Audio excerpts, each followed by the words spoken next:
Welcome once again to Wheels Boy Chat, a show in which myself and my co-host, Mr. Will Sundin, welcome Will. Hello. We sit and discuss a topic related to the Chinese car market. Today's topic is war. Price wars. That's right. The ongoing price war here within the Chinese market, most especially within the electric vehicle or new energy vehicle market, as they call it here in China. EVs, PHEVs, and even though nobody really buys them, hydrogen fuel cell vehicles too. Will, where did it all begin? Tesla. Correct. It was all Elon's fault. Correct. About 18 months ago, a little more 18 months ago or so. Yeah, suspiciously around the BYD Seal's launch time. Yes, when the BYD Seal launched is when Tesla decided they were going to start cutting prices significantly. Yeah, because you have to be fair. If you rewind a little bit before then, Tesla were doing this thing where they were cutting prices, then re-raising them. And a price yo-yo. To try to basically go, oh, we've cut it, so everybody rushes in to buy, and then they would spike it again, and then they would cut it again. Everybody would rush it the second time to be like, oh, I better buy it before the price goes back up again. But that didn't work forever. No, of course not, because eventually people were like, well, maybe the price is gonna. I'll just wait. Not to mention, it pissed off a lot of consumers. Yeah, a lot of owners who had, obviously bought their cars at the higher price, and then because sometimes this was happening month by month. Absolutely. I mean, seemingly week to week, but in retrospect, sort of month to month. And you would have somebody that go in and buy a Tesla Model 3 for this much, and then the next day they're selling it for $2,000 less or something. Which, I mean, is part and parcel of life, but it doesn't feel any better, right? And it also usually doesn't happen on such a short timeline. Right. Yeah. So Tesla does that. They are, obviously a huge player within the electric vehicle market globally, but the Chinese market especially. Big. No, maybe not especially, but yes, they're very big. And so they led the market down this path of cutting prices because people had no choice but to respond, right? The BYD Seal comes out, and what happens? Yeah, so, the reason why Tesla needed or felt they needed to, obviously, whether or not they'll directly admit it, is because of the huge amount of competition you're getting from Chinese EVs. What they're offering value-wise for the features that they were put in. You have to remember, Tesla in China as well, their main selling point in the US is their ADAS, which in China is very basic. Yes. And that's, even in Europe, AP. where FSD and things like this are scaled back, they don't have the same amount of competition as we do in the Chinese market. Right. So it's kind of a compounded problem. So BYD, old product, increasingly competitive market, they didn't really have a lot of choice. And then the rest of the market, as I said, didn't have a lot of choice but to respond. So the BYD Seal comes out not long after we get a price cut. I mean, it was in 2023. BYD, we'll just use them as an example here. Yes. So many models that they make, they introduce the championship trim levels. Right. So I did a video about the BYD Han DMI where I discussed more in depth the championship trims. But basically, it's a lot of the exact same features you had, but a lot less money. Yes. That then led this year to the Honor trim levels. Yes. Right. So that was in the past few months they've released those, and that's an even more of a price cut. So just as an example for the Seal, when it hit the market in 2022. It cost $29,500 US. Then they did the championship trim, which cut a couple thousand off of it. Then they've done this Honor version, and so now you can get a BYD Seal, which is a 550 kilometer range on the CLTC cycle, say 400 kilometers, WLTP being conservative. It's got 150 kilowatt rear motor, and it's just not a hugely high-end vehicle, but it's a nice car for $25,000. Yeah. For $25K. And the thing is, obviously, BYD, although they're cutting the prices, the way they've done it is they've introduced new trims to try to hide the fact that they're not just doing a straight cut to already existing products. Not the only brand that plays some games with. So Neo came out very I'm setting you up with this. I want you to talk about this. Neo came out, and said adamantly that we are not going to cut prices. We're a premium product. We're not getting into this silliness of cutting prices. And to be fair, they have not cut the Sale price. the sale price, The of their RRP cars. or Yes. MSRP. But that doesn't mean they haven't done other things to make their cars more appealing value-wise, right? So the first thing that they did was just shortly after the ES6 launch was when they brought in this thing saying, oh, instead of getting 4 free swaps a month, if you don't want your 4 free swaps a month, then you can get 30,000 RMB reduction on the price, right? 4,000 US dollars or so, a little so more. we're not cutting this car's price. What we're doing is we're removing the battery free swaps, and we value that at 30,000 RMB. So if you prefer to have 30,000 RMB reduction, then you can take that. They also, at the same time, started heavily to advertise the BAAS price of the car. Right. So before they would say Battery as a service. yes, Renting the battery, leasing the battery, essentially. I mean, I can't remember off the top of my head, but say the ES6 was over 300,000, but if you get it with BAAS, then it is under 300,000, and that was the price that suddenly started pushing more, which I'm not against. That it is true, you can get into a car for that price, right? But obviously these are ways of at least appearing, rearranging the numbers in a lot of ways that, you know, so they can continue to go by their claim that they don't cut prices, but they're ultimately doing that, basically. You know. And now this kind of, so like we're kind of in the second wave of these price cuts because we're going by BYD. So BYD started all this honor stuff, and now we're kind of in the second deeper cuts. And now at the moment, what NIO is doing is for 1 month you get a free NIO phone if you buy a NIO. And I mean, who wouldn't want that? they just recently also reduced the cost of the BAAS as well, the monthly cost. Considerably. Yeah, so mine went down from 980 a month, which is about, I want to say like 150 bucks, 130 bucks. It's like 125 bucks. Right, so they reduced that down to 720, so about 100 About 100, bucks. yeah. So adds up. you know, there are reasons why they can do that. The prices of batteries have come down. You know, and people will say, oh, it's nice they passed that savings on to the consumer. Let me tell you now, if they could get away with charging the same amount of money, they would do. Like, they're not doing this out of the goodness of their hearts. No one is doing this out of the goodness of their heart. These are corporations. You know, and why it is great, and it is a smart way of them to try to engage in this price war without directly. Well, keeping some face. Yes, you know, we have to be realistic. You know, there's more than one way to skin a cat, and that's what NIO is trying to do, and that's fine. Xpeng went down the route of just slashing prices. The P7i, yeah. Most of them, yeah, 200,000 now. Like yeah, we can get for two. So again, that's, you know, around 27,000 US dollars or so. cut. Yeah, it's a fully just overnight 10% cut. Yes. And so that's an aging product, so also true. right. So yes, but you know, it's great for the consumer. Right, so if you're buying a car, brilliant, and that's why this is all going on, right? Because obviously in China, I'm no economist, but we're in a recession or an economic slowdown, right? Yes. I don't know the correct term, but I know. I just don't want to tell you. but you know, so if you're buying a new car, if you're buying your first car, chances are you're probably still buying your first car. It's a great time to buy your first car.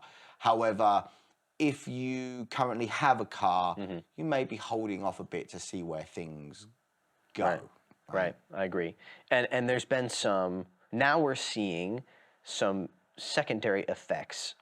Before it was cars, they're cutting prices on existing vehicles. Now we're seeing a lot of automakers launching cars, and I can't imagine the amount of nail biting that's going on in the boardrooms of these companies as they try to decide what the prices are going to be. And they have to do it at the very last. From what I understand, a lot of these brands are waiting until literally the day of the press launch event for the car, the big press conference where they show all the features and stuff to actually decide the price. They're changing the PowerPoint minutes before it goes out. Because you have no idea. At any moment, your competitors go, oh, we're just not 10% off. Correct. And so now we've got these cars debuting for these new brands or new models for existing brands where you know for a fact that these brands would love to sell these cars for 10, 15, 20% more than they can.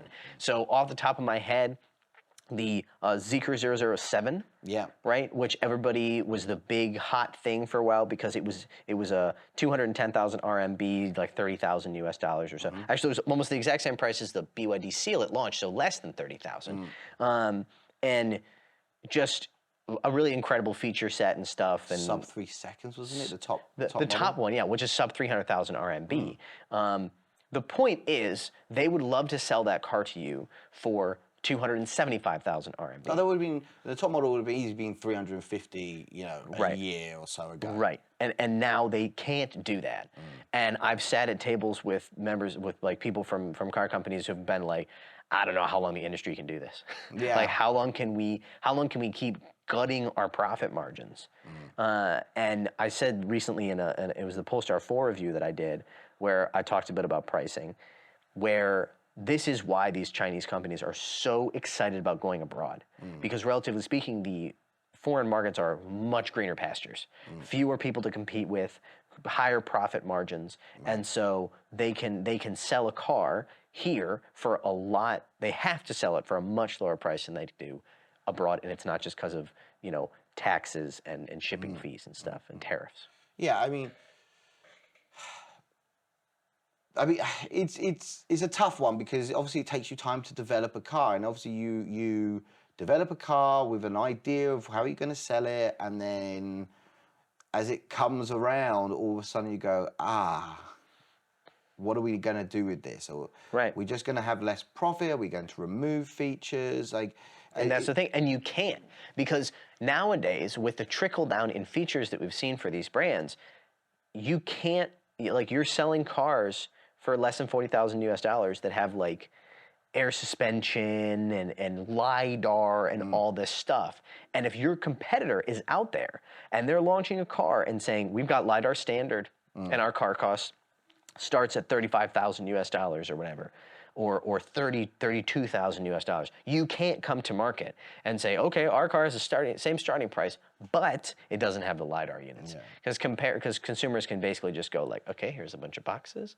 Are they going to use the LiDAR units? Probably not, but it doesn't matter. It's tough for those smaller companies as well. Absolutely. And the newer companies, because people like Geely or BYD, they're definitely going to have more staying power. Absolutely. And that's why they're more than willing to engage.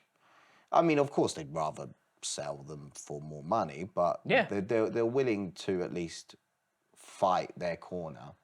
Yeah, I think you said something before to me, which is that Tesla has essentially started a game that we don't know that it could win here. Where they've started this price war and they've started this game of chicken with these manufacturers, and they're absolutely calling their bluff. And the problem is a $25,000 Tesla now wouldn't really make that much sense in the Chinese market, because by the time they get here, 25,000 is not going to be a price point anybody cares about. Right. Everybody talks incessantly about this Model 2 that's coming. Yeah. Right. And 200,000 in the Chinese market. It needs to get here yesterday. Yeah, it needs to get here absolutely yesterday. And the Model 2 can start at 25,000. If it started at 25,000 USD in the EU or in US or something, my God, yes, of course, it would sell amazingly, right? But in China, it would sell okay. Because it would sell okay. It wouldn't sell. People that want one that there can't are people afford a Model 3. But I just don't think that it would be necessarily as competitive. There's not such a big difference now. Like the Model 3 is how much now in China? The Model 3, so the new one. Oh no, I knew you were going to call me on this, because I was just looking at the new 2024 models. I have to look it up. If only we had some sort of like technological computer device Not ready for that we could use to search for information. 35,000, but it's a good 10,000 cheaper, isn't it, than the US? Literally. So, through the magical power of the technologies that we possess, we have learned that the current price for the 2024 Highland, Model 3 Highland, is $35,000 US dollars, Well, equivalent. 34, yeah. 34, so 250,000, 200. And in America, Yeah. In America, I mean, there's I think they're still over $45,000. okay, so they're up to $25,000 makes a huge difference. It makes $20,000 difference. Yes, and we're talking about, and that's also still 10,000 USD higher than a BYD Seal.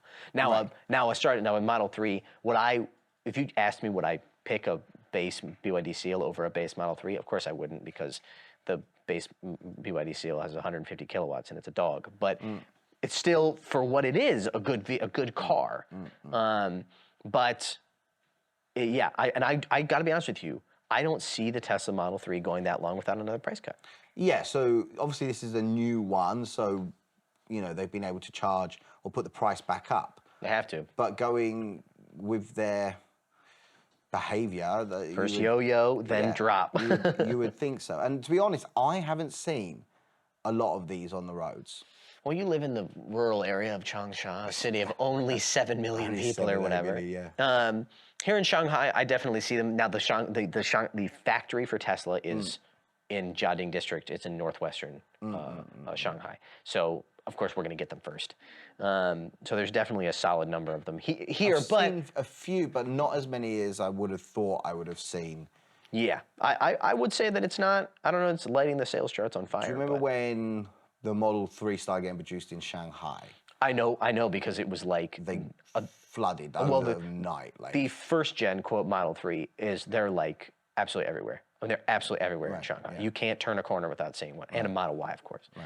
But anyways, yeah, I think, and just as a final note, this is not restricted to just the electric vehicle or plug-in hybrid vehicle market. No, it's trickling all over to, because everybody's selling cars in a down market, and EVs, the biggest disadvantage, or one of the biggest disadvantages of EVs is always that they normally carry a premium over ICE vehicles. Yes. So as their price are cutting for ICE vehicles to stay ahead, they also have to maintain that difference between them and EVs. So that means they need to start dragging down the price. I mean, at one point, I remember when this all kind of started around that time, end of 2022, beginning of 2023.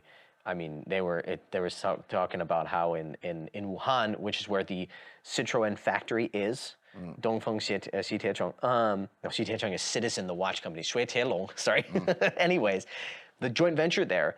Apparently, they were like giving away Citroën C6 sedans with boxes of cereal. It was crazy. This huge sedan that they were basically giving away for compact car money. It was crazy. That also was because there was new emission laws coming in, wasn't there? Also true. Yes. Also true. Basically, so those cars weren't going to be able to make it, and so they needed to get the stock off the lots before. Yes. So there's a bunch of examples, and again, I keep saying final thing, but. This is absolutely not, as we've said, this is Tesla. And you know who's really suffering from this? All the BMW, Audi, Mercedes-Benz, these premium, a Cadillac with a Lyric. Everyone's driving prices. I mean, I know anecdotally people that are getting like 25% plus discounts on Mercedes electric SUVs here in China. Great value. Which is a great value. I mean, you get the badge and everything, and the car's, the electric part of it is not great, but whatever, it's a lot for the money. It's still a lot for the money.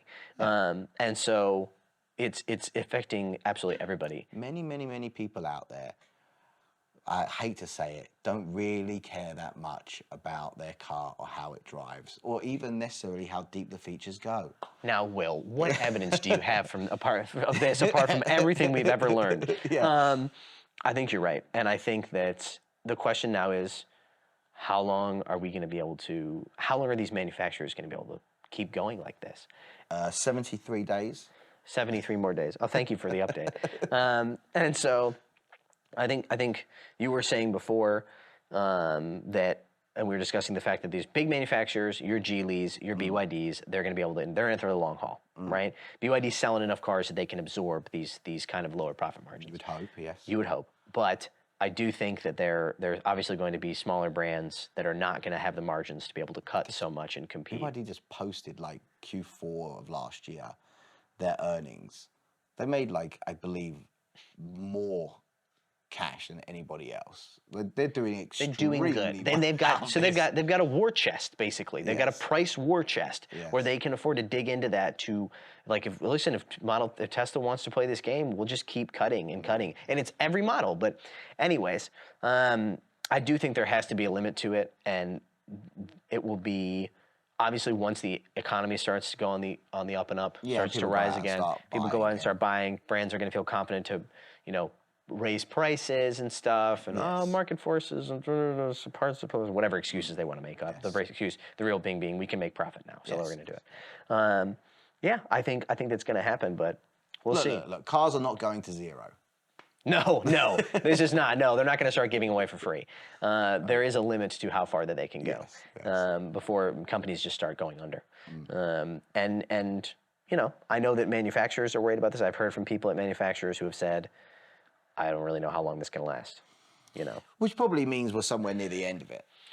We could. You want to make a prediction? Let's finish with a prediction. I said 73 days. 73 days is your prediction, exactly. Yeah. 70 days from, I don't want to date this video by saying exactly what day it is, but I'll be calculating and I will be posting publicly if you get this right, or when you inevitably get this wrong. I would say that I don't see it ending before 2025. I think it's going to go into You think it's 2025. 2025? I think realistically, it's going to last at least the rest of the year. Yeah, that's what I'm thinking. Yeah, because we're going to have to wait to see, because people are going to want to see, the economy get better and Right, be and that doesn't given happen overnight. figures, and they'll maybe the big meeting in September might turn things around if things are going well in 2024. Maybe.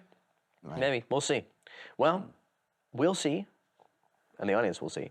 And obviously, we want to hear from the audience, find out what they think about this, whether they think that the price war is a good thing, a bad thing, whether how long they think it's going to last, and any other comments they have about what's going on in the Chinese car market and topics they want us to discuss. So thank you to Will. Yeah, thank you. I'll see you next time. Yes, you will. Looking forward to it.